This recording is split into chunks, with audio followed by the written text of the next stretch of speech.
jedhame ijoollee fi dubartoota dabalatee namoonni 38 yoo baraaraman 60 kan ta'an ammayyuu achi buuteen isaanii hin baramne. Galaana Balaay.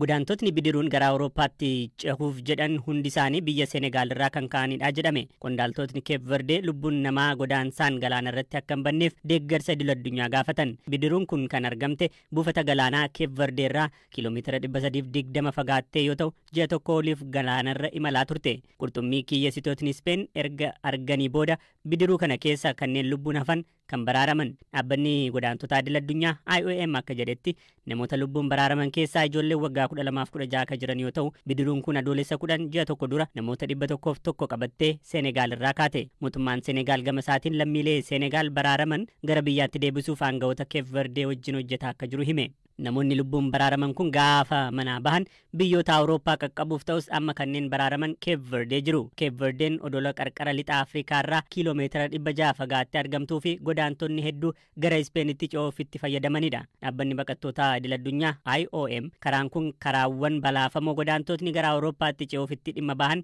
keessaa tokko akka ta'e ibseera. Bara 2022-23 qofa godaantonni 67 ta'an odola Speen Kanaarii qaqqabaniiru. Bara 2022-23tti godaantotni 2500 ammoo 15 dabarseen fooyya'insa imaammata maallaqaa adda addaa taasiseera. Fooyya'insi kunis qaala'insa gatii haala murteessaa fi adeemsa walitti fufaa ta'een hir'isuu irratti kan xiyyeeffate ta'uu bulchaan baankichaa obbo Maammoo ምህረቱ torban darbe ture kan ibsan. Waggootii lamaan darban keessa sababiiwwan Covid, hongee fi waraana akkasumas dhiibbaan baasii mootummaa baay'achuutiin kan ka'e rakkoon maallaqaa biyyattii bal'achuu fi ifatti mul'achuu bulchaan baankii kanaa dubbataniiru. Sababa kanaatiin hanqinni baajataa mootummaa dabaluun akkasumas gargaarsi liqaa biyya alaa fi deeggarsi murtaa'aa ta'uusaan wal qabate hanqina baajataa irra caalaa liqii maddeen maallaqaa biyya keessaa irraa argamu fayyadamuuf dirqama keessa seenuun tureera.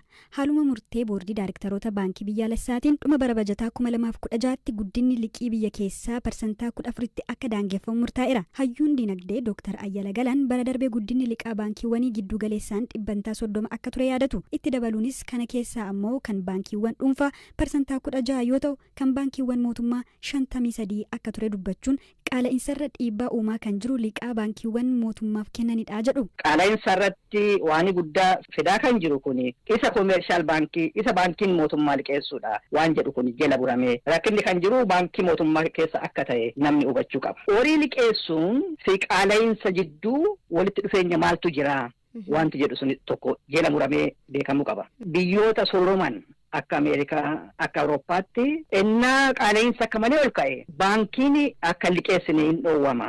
Maaliif yoo jedhame namni liqeeffate waa oomishee gabaarratti dhiyeessa jedhanii wanti yaadame hin jiru. Maaliifini namni hundumtuu hojjaa argatee jira. Namni haaraan hojjaadha haala namni jiru hin jiru.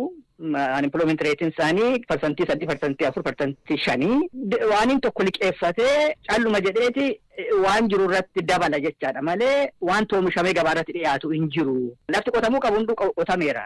Namni hojjaa qabachuu qabu hunduu hojjaa qabateera. Kanarratti maallaqa deebisanii dhangalaasuun qaala'insaatti dabala. Maaliifini oomishti dabalamee dhufu hin jiru ka. Amma qaala'insaa fi liqaa walitti dhuun kan hojjetu biyyoota sooroman sana warra liqaadhaan hojjaa dabaluu hin dandeenye. Biyya keenyatti Itoophiyaatti nama hojjaa qabachuu qabu keessaa harki dhibbantaan 30, dhibbantaan 40 hojjaa hiikee jira. Kanaafuu osoo akkasitti wanti hundumtuu hojjaa hiikee jiru otoo liqeessanii warra hojjaa dhabee taa'u kana akka hojjaatti galu taasisuun danda'amu liqaa dhoowwachuudhaan infleeshiniin to'anna jechuun ibidda boba'aa jiru irratti beenzila naquudha jechaadha. Maaliif yoo ta'e durumayyuu qaala'insi kan dhufe namni humna bittaa qabaatee danuu gabaarratti horii dhangalaasuudhaaf bahee otoo hin taane wanti oomishamu dhabame namnuma humna ittiin oomishu dhabee ijaa oomishti gabaarratti hir'atee jedheefi wanti bitamu ijaa dhabameef kan qaala'insi baay'ateef. Hanqaaquun tokkittiin birrii 16, 18 amma 20tti gurguramte yeroo ammaa kana keessa. Namni ijaa akka malee hanqaaquu barbaadee adamsaa oolu otoo hin taane namni hanqaaquu oomishuudhaaf indaanqoo oomishuudhaaf horii ijaa harkaa dhabee liqaa ijaa dhabee oomishuu ijaa dadhabeef wanti qaala'insa fidan kun hundumtuu hanqina oomishaarraa jedhu. Dhugaa dubbachuutii fi koomershaal naashinaal baankiin ennaa reguleeshinii kana baasan waan kana xiinxalaniit bareechaniit rakkinni qaala'insa Itoophiyaa supply side constraint waan jedhamu dhiyeessii gubbaarra jira malee humna bituu namni danda'u irra hin jiru kan jedhan isaan mataa isaanii sirriitti lafa kaa'aniiru ragaasa.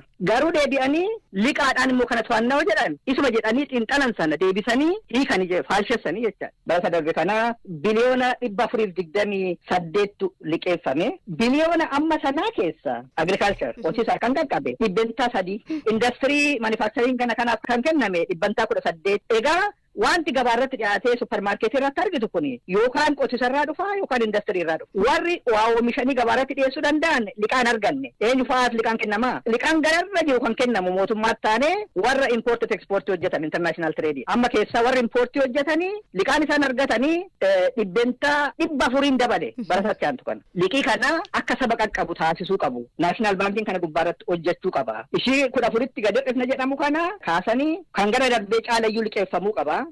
Garuu kan liqeeffamuu warra waa oomishu bira akka deemu taasifna jecha jedhutti deemuu qabu. Ogeessi diinagdee biraa obbo Abdul Mannaan Mahammad ammoo diinagdee keessatti maallaqni kan baay'atu liqaa baankiiwwan kennanii irratti murtaa'eera. Yakki kun akka lakkoofsa Itoophiyaa adoolessa 4/2015 miidhamtuu sodaachisuun dukkana dahoo godhachuun raawwatame. Rakkoon nageenyaa aanichatti mul'atu dhimmoota dabalaa dhufuu yakka gudeeddiif sababa ta'an keessaa tokko ta'uu kan himan abbaan seeraa mana murtii aanaa surroo barguddaa obbo Badhaanee Damboobii hamma kana jennee adda baasuu dhabnullee daballiin isaa inuma jiraa jechuun yakki gudeeddii aanichatti dabalaa jiraachuu himan. Akkatti yakkichi raawwate ibsuun jalqabu waayila koo Habtaamuu Xibabutu dubbise.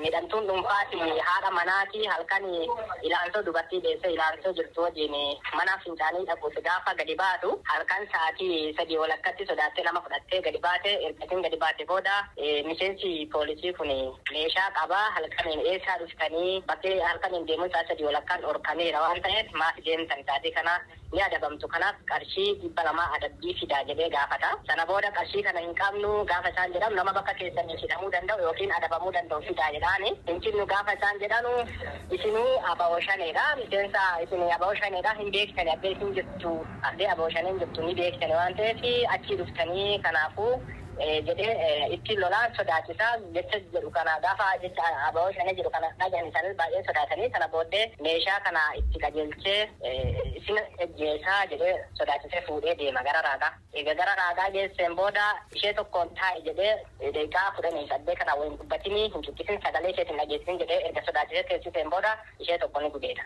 Sana booda adoo gudeedaa jiru abbaan manaa mana tee'a eegee eegadhaa deem booda barbaadaaf gaafa inni baatirii fudhatee gadi ba'u kun irra jira irraa ilaale kanumaan yakki haala kanaan raawwatame isa kana ragaan agarsiisa ragaadhaan qorannoo gaggeessineen haala kanaan yakki bifa kanaan sodaachisee dirqisiisee kan gudeede ta'uusa mirkaneeffannee jirra. Fincaanii baanee mana isaaniitii fi mana fincaanii isaan qaban daandiin magaalaa gargarii kutee daandii 10 ta'utti gidduu isaanii jira kan meetira 10 ta'u gidduu manaa fi gidduu mana isaanii jira isaan daandii kana qaxxaamuranii mana fincaanii deemanii gaafa isaan achi jiran halkan sa'aatii walakkaatti itti dhufee fudhatee deemee gara raaqaa fudhatee deemee naan jettan raaqaa jechuun maal jechuudha tarii? Raaqaa jechuun manarraa fageessee lafa citaa yookiin muki wayii bosonni jiru xiqqoo mana magaaluma keessa ta'ee magaalli magaala baay'ee xiqqaadha. Cinaa isaa bosonaa marfameera garatti manarraa xiqqoo isaa fageeffate gara muki wayii jiruutti jechaadha.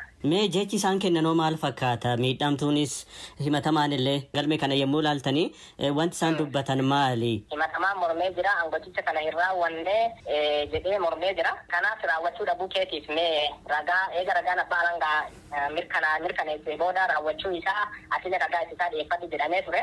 Ragaa ittisaa dhiyeeffachuu hin dandeenye hin qabu jedheeti iyyannoo barreessee dhiyeesse. Bu'uuruma kanaan bu'uura ragaa abbaa alangaatiin itti murtaa'e inni hin qabu jedheen ture ragaa hin qabu waan jedheef jira darbame mirgi ragaa dhiyeeffachuu isaa eega eeyyamameen booda.